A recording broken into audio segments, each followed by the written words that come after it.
Hey everyone, so I love my shavehorse, and I'll link to the build video and the downloadable designs. But all shavehorses have a drawback, and that's where spoon mules come in. But I've never found spoon mules very comfortable because you have to push out on the clamping arms, and it's just not a very natural position for your legs. So I've designed an upgrade for my shavehorse design that still allows you to just push forward on the treadle, but it's going to clamp the workpiece low and allow you to take full strokes on top. It only takes a few seconds to switch between the shavehorse and the spoon mule, and I find it way more comfortable to work in. So today I'm going to show you that design and how I made it. So to start with, it's just 4 pieces of wood. I'd recommend hardwood. This main work platform is a piece of maple, and it's 31.5 inches long, and it's 6 by 2. Then there's 2 of these. These are ash.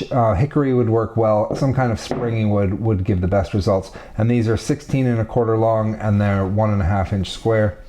And then just the mounting piece is just another piece of maple, and this is 5 long, and it's 2 by 1.25. I've already planed these down, squared them up, and softened all the edges, so I'll just get into it. I've marked center on both of these pieces, and I'll just line them up and trace this one out. And to make the workboard pivot easily, I'm just going to add an extra 1/8 of an inch. So now I'll just cut this notch out.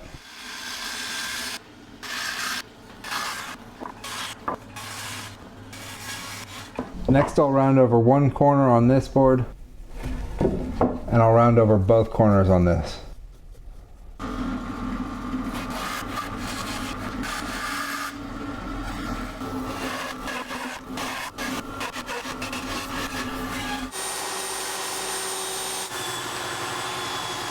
Next, I'll just make sure this slots in here. I'll mark up center on all 3 pieces so that I can run a bolt through it, and then I'll go drill that out. So now, using a carriage bolt, a fender washer, and a nylon lock nut, I'll just bolt all these together. Now I'm going to shape the front of the workboard a little bit. So I'm going to come in and mark 4.5 inches off the front on both sides, and then 2 inches in from each side.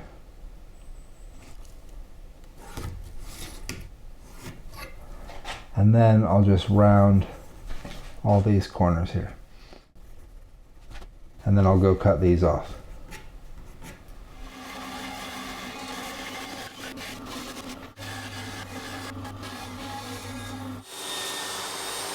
To place the holes for the clamping arms, I'm going to come in 7 inches off the front of the workboard, and then mark 3/4 in from each side wall. I'll center punch these, and then drill either an 8 mil hole or a 5/16. Now, to start on the clamping arms, the first thing I'll do is mark off where I'll drill the hole for the pivot point.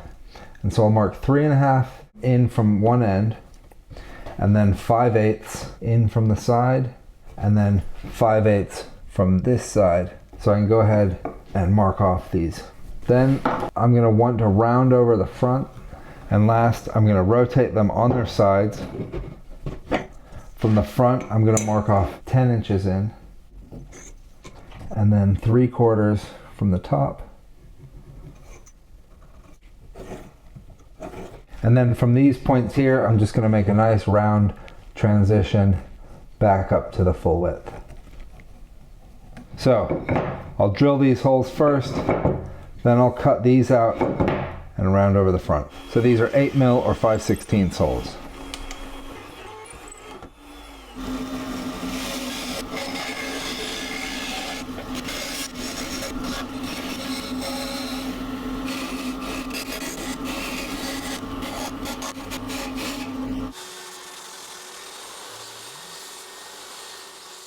The next bit's sort of semi-optional, but I'd recommend doing it. I'm going to countersink around this hole enough such that the bolt that I'm going to use is going to sit below the plane of the wood, so that with a draw knife or a spoke shave, I never risk accidentally hitting metal.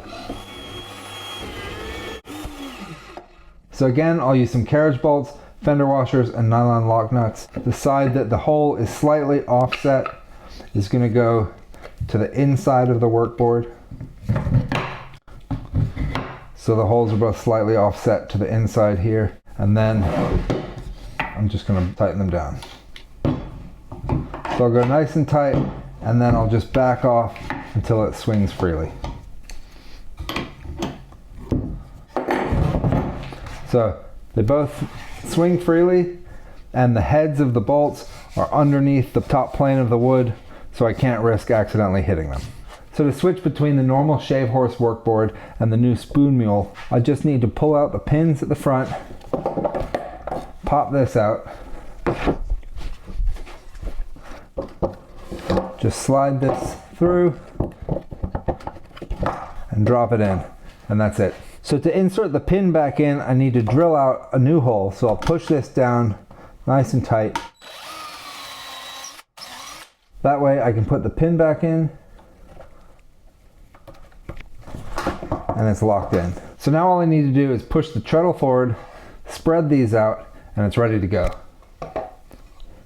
I can drop a workpiece in, push on the treadle, and it's going to clamp it in right here, nice and tight. And now I can use a draw knife on the whole length of the workpiece. So it's totally usable now. I can even use it with just one leg, but I'm gonna do one more thing to it that just makes it a bit more comfortable and faster to use and much faster to manipulate the workpiece. First, I'll move the treadle to the fully forward position. So this is when the clamp arms are as wide open as they are in the work area. So then I'll just come right next to one of the treadle arms here and drill a hole right into the side of the main work platform.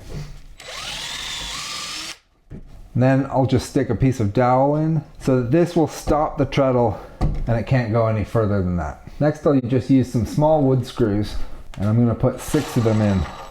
I'll put 2 in the workboard here. So this is about 3.5, 4 inches in front of the fully forward position. I'll put a screw at the end of each clamp arm, and then I'll put a screw on each side of the treadle arm. So now I'll just use 4 normal rubber bands and I'll connect the treadle to the front screws and then each clamp arm to the front screws. So now there's just a bit of tension keeping the treadle all the way forward and the clamping arms all the way open. So I can put a workpiece in and easily just clamp it, and as soon as I release tension, it opens here so I can quickly manipulate it. It just makes switching the workpiece really quick and easy. So with the adjustable backrest, I can just settle in and get comfortable. All I have to do is just barely push forward with my legs. Super easy action. It automatically opens and I can carve the entire width of the workpiece.